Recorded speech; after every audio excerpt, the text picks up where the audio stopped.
flow, man. Let it be real. And after you're done, you know, put it aside. And the next day you feel down, you read that letter. You read that letter and you remind yourself.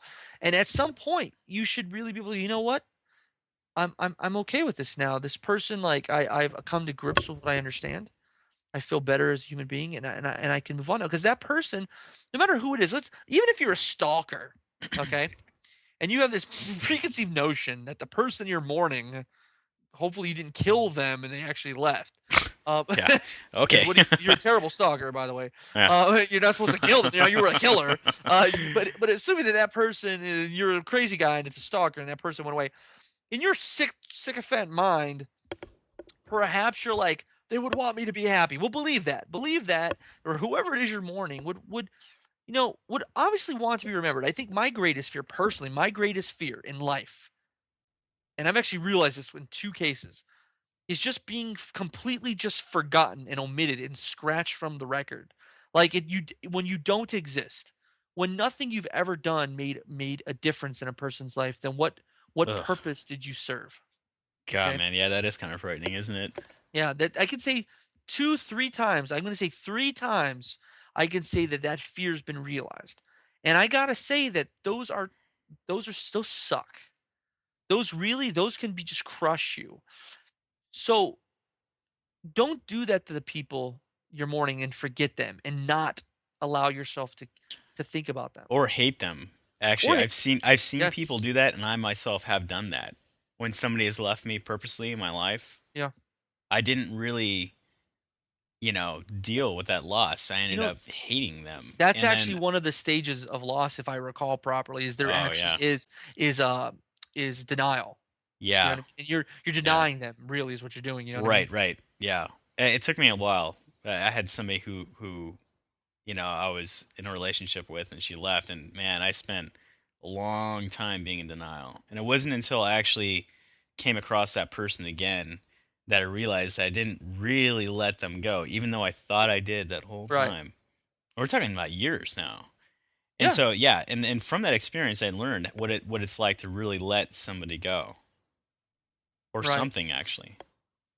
Well, that's the thing with that, like, that's a perfect example why you gotta deal with it now because Yeah. your mind, I mean, human beings are beautiful things. So giving aside the mournful part of this, human beings are amazing things, and the stuff that we keep, the stuff that we attain, and the stuff that we somehow bury, that when that stuff comes back up, it comes back up with pressure.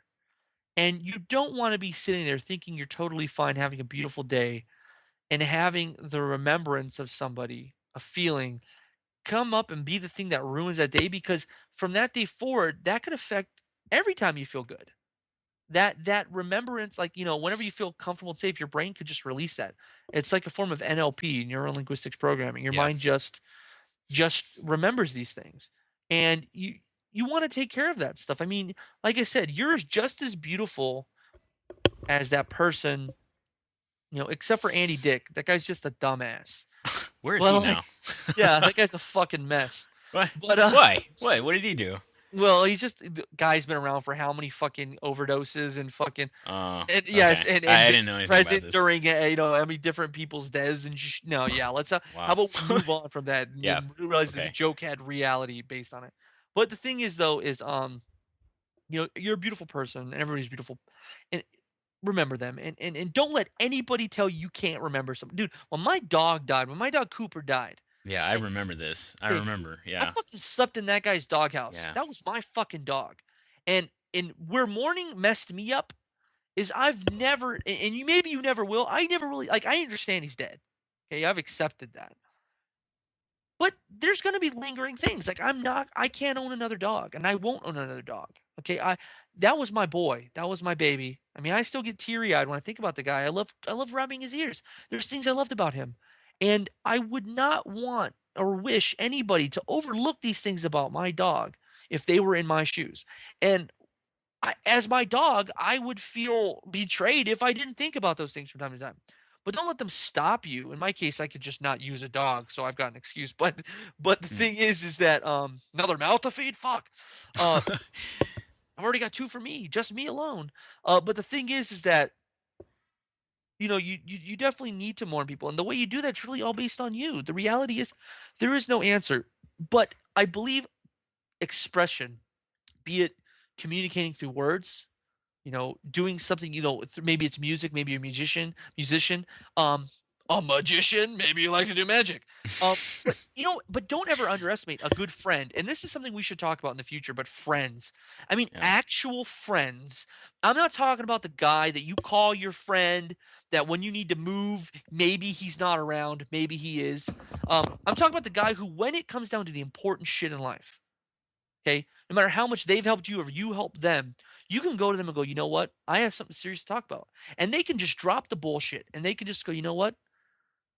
I'm here for you because it's not about being gay or stupid or man on man or man and woman or woman and woman. It's about being two human beings Hmm. and understanding that I know where you're coming from. And I may not completely empathize with you, I might not completely sympathize with you, but I'm here to let you take me down that path because, I've been in a place similar to yours, but there's been different drawings on the wall.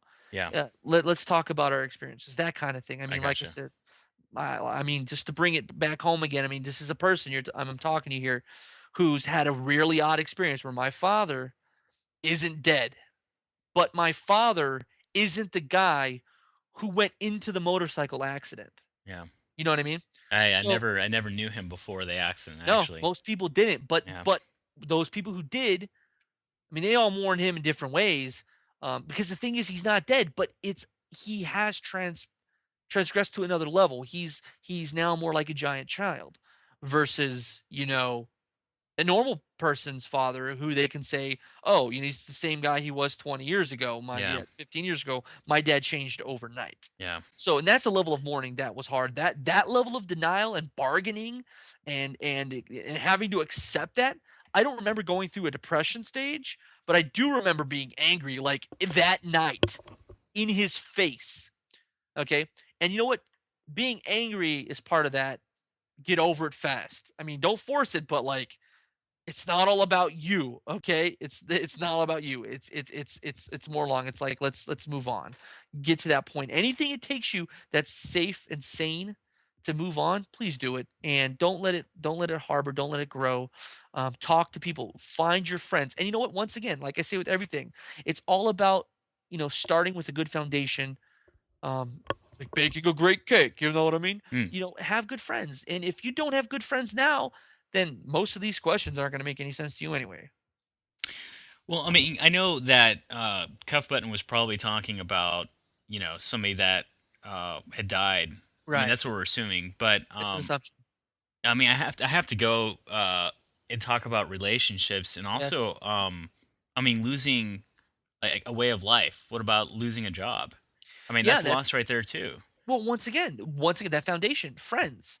Okay, you need to have somebody to talk to. And friends don't have to be your old friends. You can make new friends. I mean, oddly enough, that's the funny thing about a support group is that you're really finding, I mean, okay, a friend is somebody, generally speaking, starts off with somebody similar interests to you.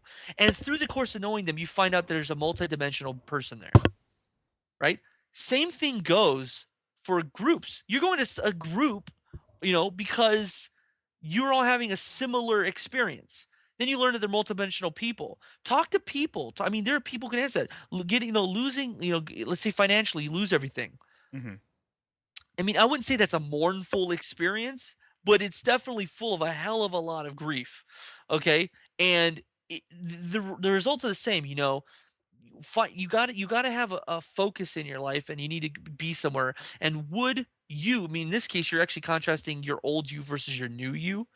You got to learn to say goodbye to the old you, and know that the old you wouldn't want you to be hanging in this place, Yeah. wouldn't want you, Hmm. lingering and loitering in this grief stricken misfortune. Now, the reality is, as I've said before, this is all easy and it's and easy enough to say to people. This is like I can talk about this till I'm blue in the face. Even I, Mr. Perfect, Please, or please, right? please Please, no. please hold your applause. I know, hold your shocks. Find this stuff very difficult to deal with, but we're human beings, man. We whether you believe in evolution or religion, evolutionarily speaking, we came from monkeys and we fought hard. religiously, if you believe in that, we fought against. I mean, we dealt with some crazy crap. You know what I mean? Like murdering of sons and people who didn't believe. And fighting and resisting. Yeah. In all religions, either way you look at it, we are malleable individuals that can stand firm and strong when we need to.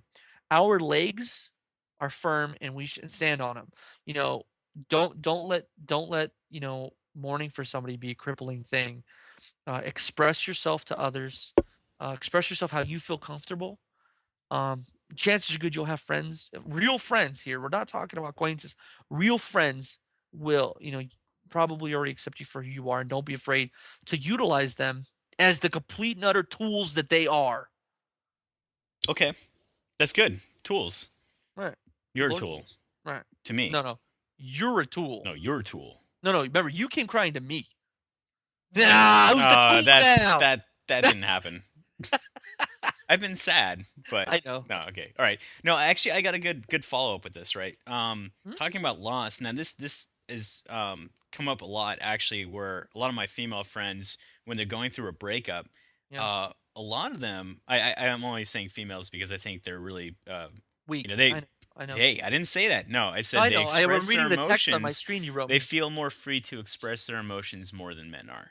Right. But anyhow, when they go through a breakup, I get a lot of, I just want to be over him. Right. I want to be over this relationship. They want to rush that mourning process. Right. Right.